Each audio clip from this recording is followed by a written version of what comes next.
say a filmmaker or a TV series maker, create the content and they'll produce an initial edit. And an important question for them is that the best edit? Where did we lose the audience? What moments were the moments that the audience thought, I'm not really enjoying this anymore? Now, there are amazing skills in that creative team already to spot those moments. But we can come along with a new set of tools to help, to augment the skills, the craft that already exists within that team, to maybe say to the editorial team, look, quite a lot of the audience, you lost them at that point. And the bit of the audience you lost were in this demographic. If they're really important to you, then think about re-editing that section. Think about producing a different version.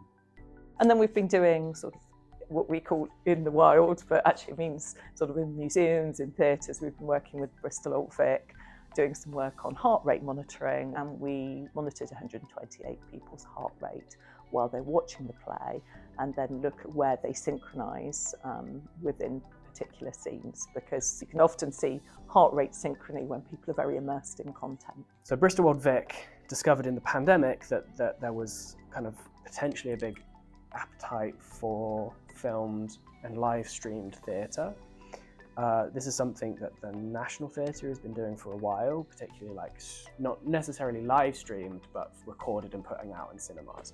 Bristol Old Vic were really interested in how they could make the live stream experience more like the in-theatre experience. Theatre's a bit different to television because the play's slightly different every single night, and we didn't know whether how much this idea of synchrony was based purely on the physical stimuli of what your brain is seeing. So green over there and a loud clap at minute 30 and those things, or whether it was narrative. And so where we are kind of in the research at the moment is there's lots of evidence, some from our group, some from other researchers around the world, that kind of is suggesting that this is tied to narrative.